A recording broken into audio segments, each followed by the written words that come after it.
নমস্কাৰ বন্ধুসকল, পোনপ্ৰথমে সকলোকে স্বাগতম জনাইছোঁ আমাৰ অন্য এটা ভিডিঅ'লৈ। আৰু আজি আপোনালোকক দেখুৱাম লংকা মহাবিদ্যালয়ৰ সৰস্বতী পূজা 2021 চনৰ কিছু দৃশ্যাংশ। তো বন্ধুসকল, পলম নকৰি আহকচোন আৰম্ভ কৰোঁ আজিৰ এই ভিডিঅ'টো। বন্ধুসকল, এইখনে আমাৰ লংকা মহাবিদ্যালয়ৰ মেইন গেট আৰু এতিয়া আমি ভিতৰলৈ গৈ ভিতৰত কিছু দৃশ্যাংশ দেখুৱাই থাকিম। আপোনালোকে ভিডিঅ'টো কণ্টিনিউ কৰি যাওক।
বন্ধুসকল, আপোনালোকে যেটো বৰ্তমান স্ক্ৰীনত দেখি আছে LMV বুলি, সেইটো সম্পূৰ্ণ ফুল আৰু ফুলৰ পাতেৰে বনোৱা হৈছে আৰু ইয়াৰ অৰ্থ LMV বুলি ইয়াৰ অৰ্থ হৈছে লংকা মহাবিদ্যালয়। কেনেকুৱা লাগিছে বন্ধুসকল, তলত কমেণ্ট এটা মাৰি জনাবলৈ একেবাৰে নাপাহৰিব। বন্ধুসকল, আপোনালোকে হয়তো ভাবিছে ইয়াতে মানুহৰ সমাগম দেখিবলৈ পোৱা নাই বা ষ্টুডেণ্টসকল অহা নাই, কিন্তু শুনক, আমি বহু সোনকালে আহিলোঁ, সেইকাৰণে ইয়াতে কোনো ষ্টুডেণ্ট অহা নাছিলে। পিছৰ ফালে আমি আকৌ আহিছিলোঁ আৰু ইয়াতে যথেষ্ট মানুহ হয় আৰু আপোনালোকে ভিডিঅ'টো কণ্টিনিউ কৰি যাওক, দেখিব।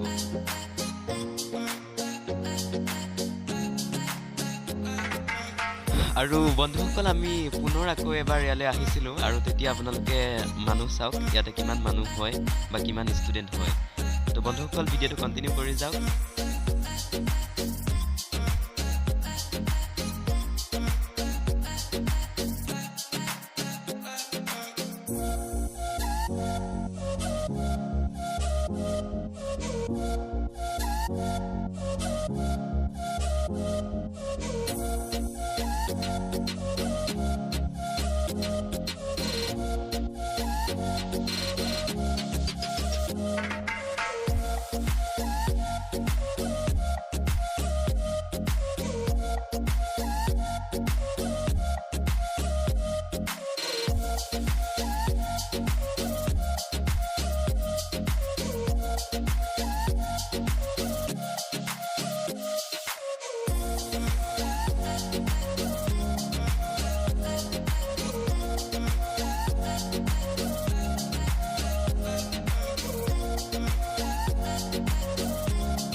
বন্ধুসকল, আমাৰ আজিৰ ভিডিঅ'টো ইমানেই আছিল আৰু ভিডিঅ'টো চাই কেনে পালে এটা কমেণ্ট কৰিবলৈ একেবাৰে নাপাহৰিব। আৰু ভিডিঅ'টো যদি ভাল লাগিছে এটা লাইক কৰিব আৰু এনেধৰণৰ ভিডিঅ'সমূহ পাই থাকিবলৈ চেনেলটো ছাবস্ক্ৰাইব কৰিবলৈ একেবাৰে নাপাহৰিব। আকৌ এটা নতুন ভিডিঅ' ব্লগ কৰাৰ প্ৰতিশ্ৰুতিৰে আজি মই এৰিলোঁ।